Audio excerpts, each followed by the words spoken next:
Welcome back, guys, to a brand new episode of Let's Build Jurassic World. As you can see in this episode, we're continuing with making our visitor centre from the original Jurassic Park look all old, overgrown and decrepit. Now, in the last episode, I mentioned in this one we were going to actually create the little Jeep garage that we see in Jurassic World at the side of this visitor centre, but actually it took so long for me to do the overgrown section within this room here that we're actually going to have to postpone that to the next one. And now, again, I do have to apologise for the latency of this video. I'm actually at a currently quite pivotal point at my time at university, which has meant that creating the videos has actually just had to become a little bit of a secondary priority at the minute. Making sure I get the grades I want for the next year is actually, obviously much more important. So I'm sorry, that's why the videos have slowed down a little bit, but I am still trying my best to put them together. Now, what you can see me doing here is carrying on with basically what we did in the previous episode. Now, we came inside this interior and knocked down the two giant skeletons that we built a long time ago back in our Jurassic Park series. And now, once they were on the floor, I thought, yep, they look great. But once they were knocked over, they've been there now for what, 20 years is it nearly? And since they've been down for that long, obviously all the interior has overgrown. So now I got a chance to start playing around with some terraforming. And terraforming is normally, again, something I skip in my videos because I think it's just quite a dull thing to show. But in terms of this episode, it's such a vital part. It actually became really interesting for me to work with all these different kind of colours, basically the green stuff, trying to merge that in with all this kind of structure and all the architecture I'd built and make it look as if after all this time, the plants have moved on and come within the centre itself. Now, what you saw me doing there was quite basic, really. It was just making sure that I mixed the foliage with the skeleton at a nice even pace to make sure that even though it looked overgrown, you could still see what it was that had been grown around. Now, what you see me just do there with a bit of world edit magic is plant a tree there, and that's the only tree we plant within this place. But I thought that was quite an important thing, even though I'm not sure if that's exactly right to what we see in the film. I feel having just that one big tree off the camera, and as if you walked into this room and turned around, it just really kind of showed that idea of passing of time, that the idea that this huge tree has grown within this room, and it also kind of helped to show off the scale of this room. It's not small, it's absolutely massive, big enough to show that we can put quite a large jungle tree to the side of the room. I mean, I imagine if we put one right in the middle, we could actually grow a full-size one, but obviously that would look absolutely ridiculous.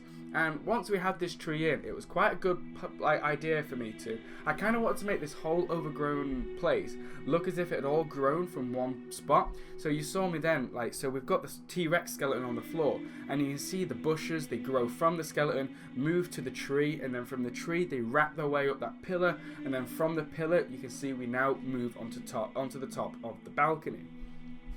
Now, at the balcony stage, I really wanted a way to make it look so if we came through the main door there at the front, that from being stood at the main door, we could just pan around the camera and see this whole room had been trashed. So the way I thought about doing this was by stacking up dirt like that. And by stacking up the dirt, as you can see when we fly all the way back here, you can see all the overgrown foliage moving its way up the wall.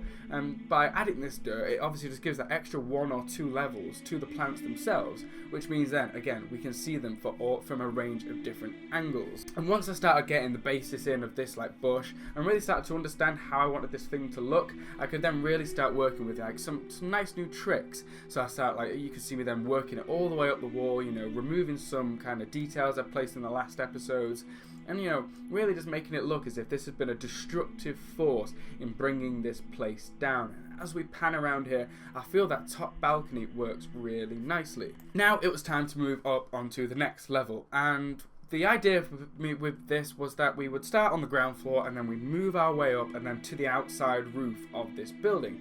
Now, what I really like about the vines in Minecraft is the way they just overlap everything.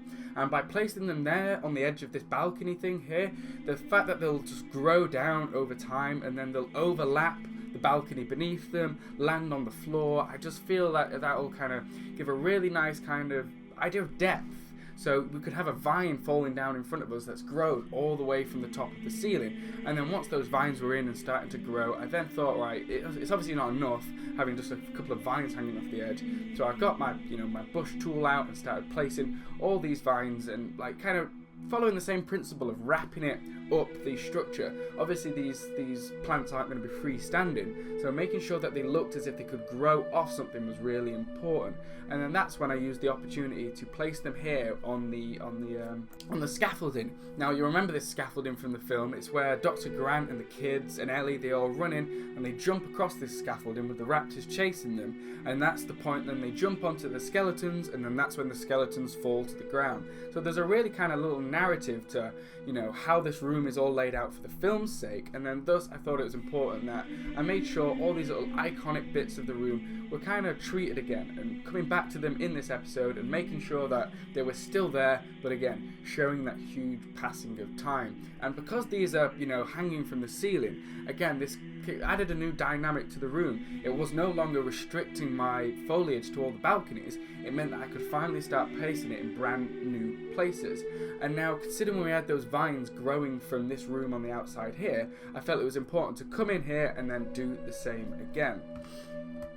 Now this was the first point in which I started placing the foliage down, and this foliage, obviously because it's right next to these windows, means we can actually see it when we come outside. And this is kind of the final thing I need to add in this episode, is we've got all that foliage now growing on the inside, we've got the vines growing by themselves, you know, naturally within Minecraft, and now it was important to make sure that when we stood away from this visitor centre, you know, we could be 200 blocks away on a tall tree somewhere looking back at it, I wanted to make sure from the outside you could really see it's like, you know, had its time, it's decrepit, it's old, and it's kind of falling down. So placing these vines here, and again you can see they're not just being randomly placed, it looks as if they've grown their way up this roof, and just making sure I thought about this whole process kind of, you know, in quite a smart way was important to me, just to make sure it felt realistic, really, because I feel that's something I've really gone for in all my Let's Build builds. Obviously these are based on, you know, different narratives and stuff that you'll never find this building in real life,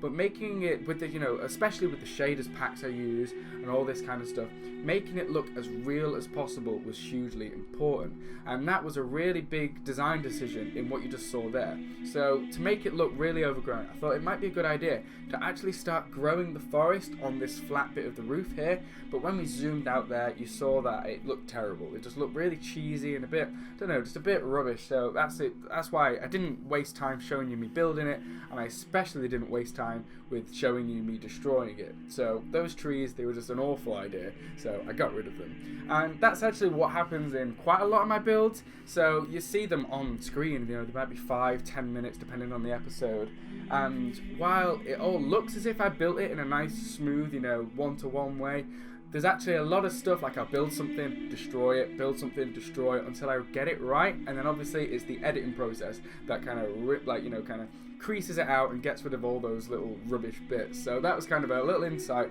into how these episodes are actually done. And now it was just a matter of adding in, you know, the final details and kind of continuing with the same ideas I'd used before. So having the vines grow their nice little way up slowly themselves and placing them again next to the windows as if this has grown from the inside and moved its way to the outside. And then here you can see I've just took it to the next level. I've put it all over the place, and then when we fly in here you can really get a sense that this place is completely, you know, overgrown. And what I really like about the shaders pack is you can see the sunlight there shining through. We've got all that natural light. We no longer have any, you know, fake lights within this. The only lights we have within this building now is the light of the Minecraft sun.